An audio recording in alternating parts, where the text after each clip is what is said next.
and that time is now.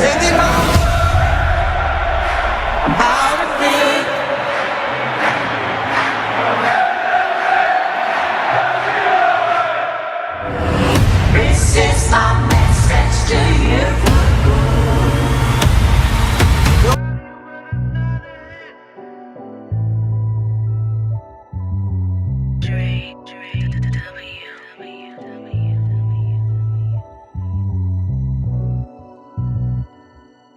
Back with another one. Today I'm going to give you a quick review and a few of my thoughts on Bob Marley, One Love.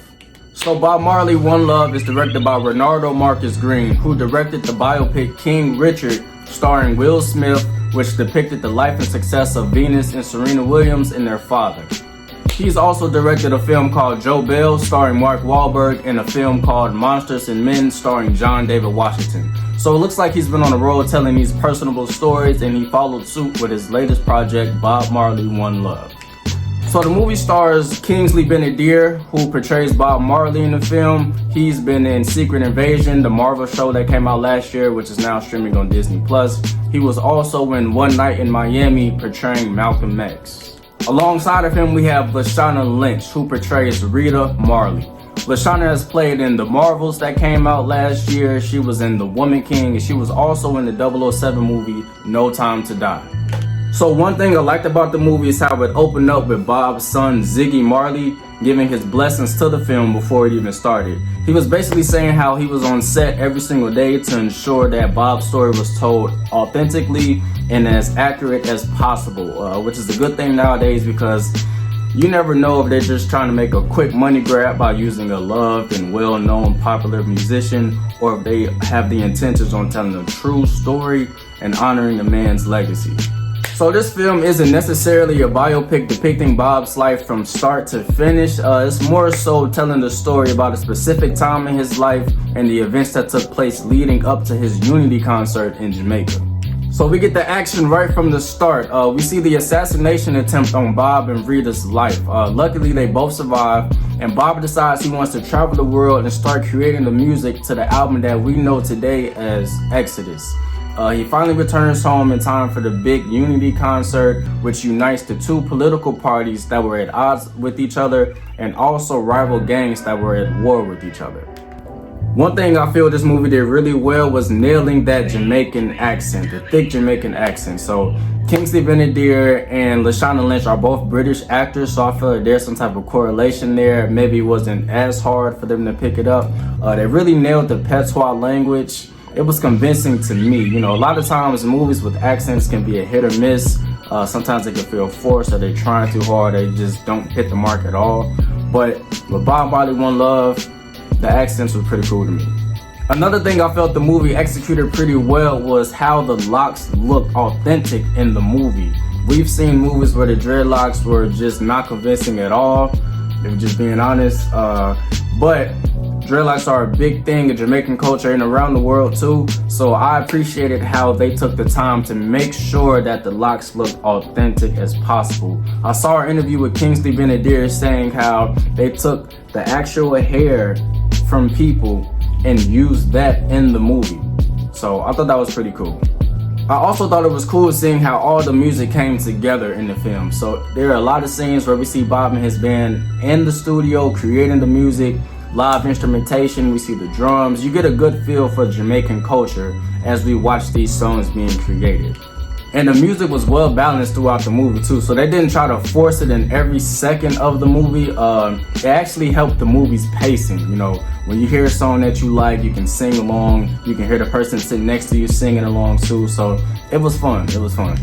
See, the cool thing about biopics is you can always learn from them, right? So I learned a lot about Bob's life, his family, his activism, his passion for peace, unity, and the love he had for his Jamaican roots. You get to see the creation of one of the most, if not the most important album in reggae history, Exodus. I even learned about how cancer was the cause of his death. I was always unsure of how he died, so it was kind of interesting to see how everything took place with that. Going into this film, I definitely knew a lot of Bob Marley's songs, but I wasn't so sure on his history, so naturally I learned a lot. I could see how diehard fans maybe didn't get as much as they hoped for with this film, But what can you do? Nowadays, I just try to judge movies based on what's being presented on screen and on screen only. You know, you can only control the controllables. We also learned that growing up, Bob Marley really didn't have a relationship with his biological father, Norval Marley. In the movie, we would see these visions or dreamlike sequences of a white man on a horse chasing Bob out of a burning sugarcane field, implying that that was Bob's image of his father. So we see these visions or these dreamlike sequences multiple times throughout the movie, but what stood out the most to me was at the very end when the man on the horse chasing Bob finally gets to Bob. He picks him up and Bob looks up at him, and it is not the white man, it is not his biological father, it is the representation of the Emperor King Haile Selassie, who was the Ethiopian king who Rastafarian's philosophy and identity are based on. I had to look that up and I thought that was pretty cool. Yeah, so I took it as that's who Bob envisioned as his father. He took on his customs, his philosophy, his way of thinking. That's who he thought or deemed as his father. In real life, Haile Selassie's nephew sent Bob Marley the ring that's in the movie. So it's just little things that tie together, and I thought that was pretty cool how they presented it.